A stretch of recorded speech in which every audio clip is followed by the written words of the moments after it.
Alright guys, we are already at game week 5 in this championship season, and we are back today with my weekly score predictions. Plenty to talk over in today's video. We've got all of the midweek action to go ahead and digest, as well as predicting all of the weekend's action. As always, do get involved in the comments down below. Do drop your score predictions down there if you want to get involved with the prediction league as well. Link to the Patreon is down below, just £2 a month. And as always, if you do go and enjoy, make sure to leave a like and do stick around and subscribe for some regular championship content. Without any further ado though, let's hop into the matches. And starting out with Friday night's game, we are heading to Carrow Road for Norwich up against Millwall. What a midweek these two sides had. In terms of Norwich, they massively needed that, and more so than anyone. Dean Smith needed that result in midweek. 2-1 against Huddersfield. I think that scoreline probably flattered Huddersfield a little bit in the end, to be honest. And we did say that leading up into that game, the XG numbers would, probably sway in Norwich's favour at some point, and in the end that paid off in this game.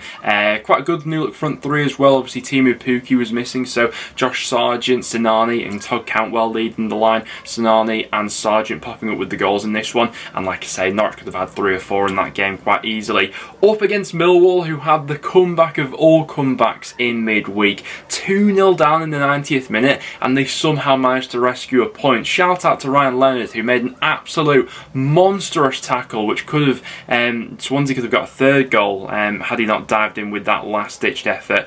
It was a weird performance from Millwall, really, because they started out quite slow. Swansea massively on top of them in the first half, but they still had a few chances in that time. Second half, they then got back into it with those 2 moments of madness, really.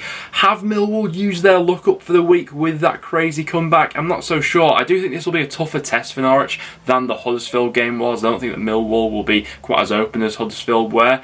But saying that, have Norwich got their mojo back? I'm just going to edge the home side here for a 2-1 home victory, with FIFA going 1-0 Norwich. Next then to St Andrews, to Birmingham up against Wigan. Much better from Birmingham in midweek, playing out that 1-1 draw with Watford, and almost the perfect response from the weekend's performance, really, when those standards slipped against Cardiff. Yeah, much better from them. George Hall with the goal for Blues in that one. They did have to weather the storm on a few occasions against a good Watford side. Obviously we expected Watford to have more of the ball, but that's not to say that Birmingham were short of chances in that one for themselves either. This will be a different kind of test for them, but I certainly don't think that Birmingham will be underestimating Wigan, given the start to the season that they've had already. Wigan also having that little bit of an extra recovery as well, as they weren't in action in midweek due to their game against Coventry being postponed. And generally speaking, what we've seen from this Wigan side so far this season in the Championship, I think they've looked pretty good. They've certainly been competitive. 3 draws from the 3 matches they played so far this season. I think I'm going down a similar line of thinking for this one. I'm going to go for a 1-1 draw, with FIFA going 1-0 Birmingham. Next then to the Lancashire derby of the weekend. We've got a lot of these to look forward to this season. We've got Burnley meeting Blackpool at Turf Moor. More frustration really for Burnley in midweek. I think the performances are there with this side at the moment, but it's just not being translated into goals being scored. Burnley have created 9 big chances so far this season in the Championship, the most of any Championship side along with Preston, but that's not been translated into a consistent goal flow so far. Still feels as if they are missing a little bit in the final third, and that sort of pattern of play continued in their midweek game against Hull.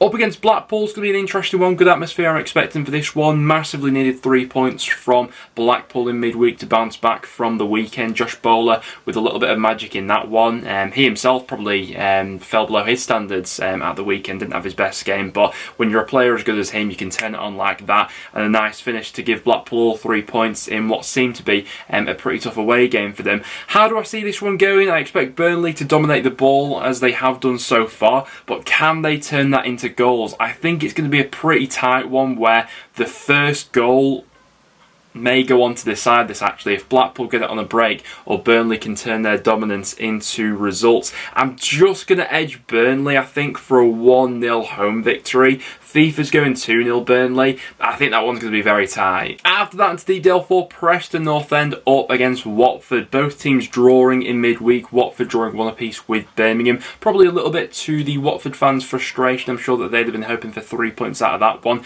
Got to see a little bit of a different side to this Watford team in that one, dominating the ball a lot more. And I mean, generally speaking, Rob Edwards has got a little bit of a rejiggle to do in the final third, with the players currently being linked away and the departures they've already had in the area. still expect quite a bit of business to be done at Watford between now and the end of the window. In terms of Preston in midweek, oh my god, I don't think I've ever seen a more dominant display which ended up being a 0-0 result. I think our XG against Rotherham in that game was over 2, and we did miss some real gilt-edged chances. Daniel Johnson, Troy Parrott, Brad Potts went close, Brady swinging in cross after cross, Emil Rees hit the post as well.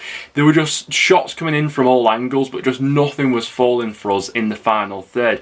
The benefits to take from that game was that I thought we actually played really well, as I thought we did in our previous home game against Hull as well. We just need to turn this domination into goals being scored. You know, we've created more big chances than any other Championship club this season, but I've only got 1 goal to show for it. On the flip side of that, we're still the only Championship club yet to concede a goal this season, which I think is big news. Our backline has really surprised me with how competitive they've been so far this season, but I think this game against Watford will really put that to the test. Score prediction, I'm going to go for the points to be shared in this one. I'm going to go for a 1-1 draw. FIFA's going 1-0 Watford. Next then to QPR up against Rotherham. Obviously saw Rotherham in the flesh in midweek. North End going up against them, playing out a goalless draw. Like I was saying then, I thought that Preston were really dominant in that game, but credit to Rotherham, they absolutely defended for their lives in that one. Really dug in, especially in the second half when we were sort of peppering them with shots from all over. And I mean, I expect nothing less from a Paul Warne side really, and especially I think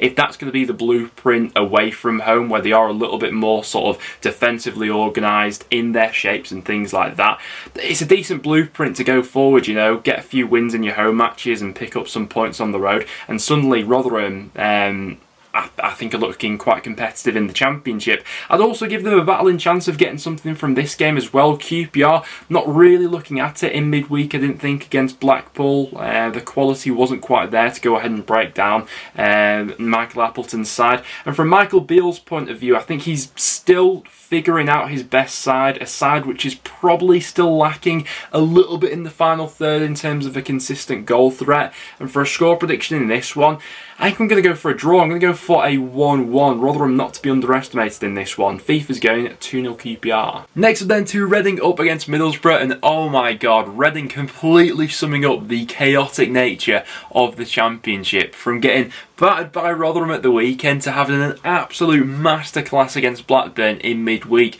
3-0 in that game, and the much-deserved winners. We needed to see somewhat of a reaction from Reading in midweek, but I mean, I for one didn't expect to see that. Lucas João up and going for the season as well. Didn't take him all too long after getting off the bench to score his first goal of the season, and that's now 2 wins from 2 for Reading in terms of their home matches this season. For Middlesbrough, more frustration in midweek really. Another game which felt quite winnable for them ended up being a 2-2 draw. That's now 3 of their 4 matches Middlesbrough this season. They've all ended as draws.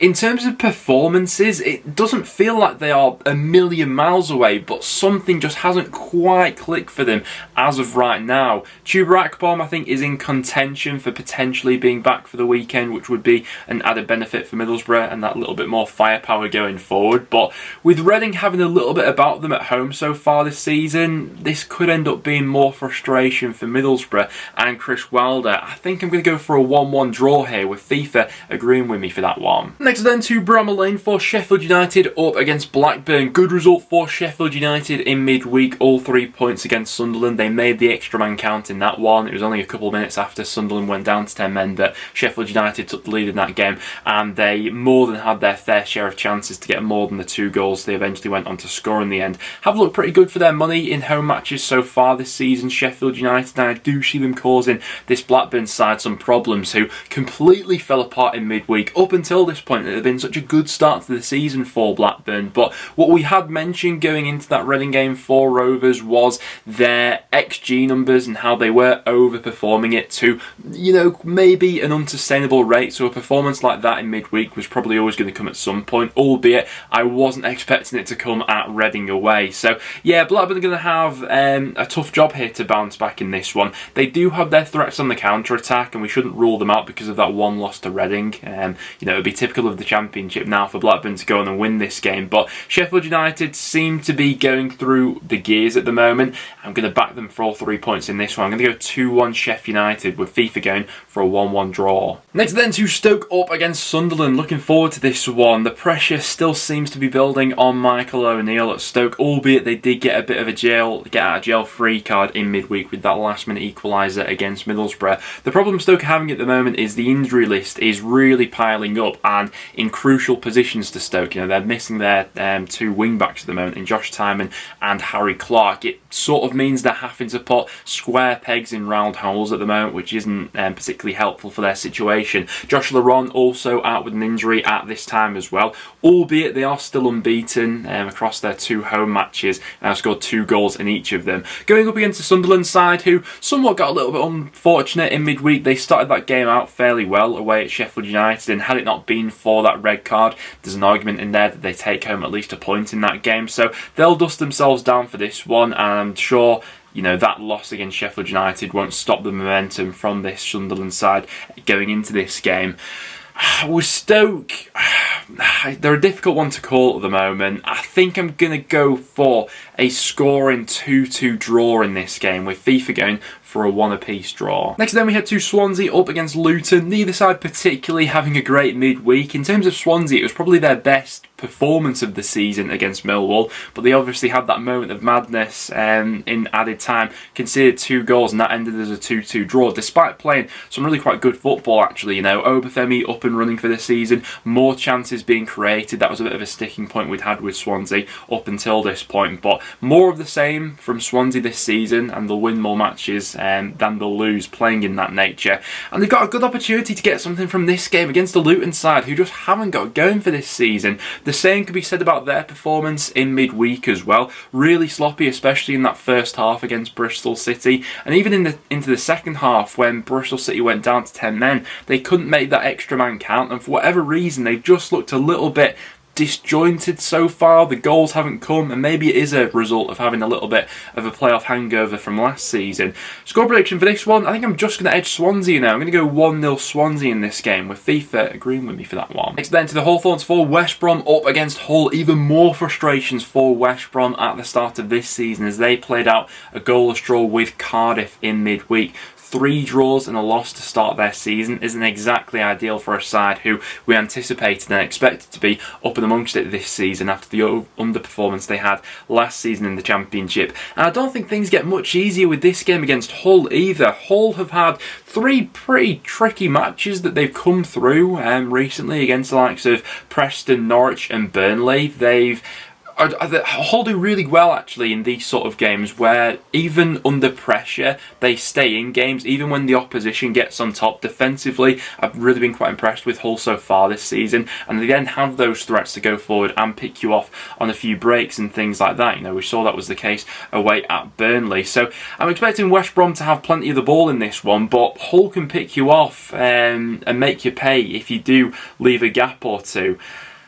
With West Brom at the moment, I think I'm edging towards a draw in this one. I'm going to go for a 1-1. Things just aren't clicking for them, and they do have a massive Daryl DK shaped hole in the final third at the moment. So yeah, I'm going to go for a 1-1 draw in that game. FIFA's going 2-0 Hull. And then we're finishing the weekend off with Bristol City up against Cardiff. This should be a good one as well. Bristol City having a really good midweek, seeing off Luton by 2-0, despite having a man sent off in the second half of that one as well. I think the biggest thing Bristol City will take from that game is the fact they kept a clean sheet and kept Luton at bay. Much better from Bristol City though, especially at a time where, they desperately needed that win given how some of their previous games are gone. This one I expect to be a tight game though. Cardiff played out a goalless draw in midweek against West Brom. Didn't carry a massive goal threat about them, but had some of their moments and kept West Brom at bay throughout that one.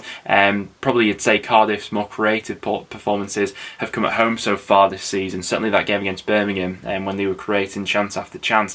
I think this is going to be a quite tight game really, where the first goal is probably going to be quite decisive. Last season it was Bristol City who got the better of Cardiff. They did double over them in this fixture.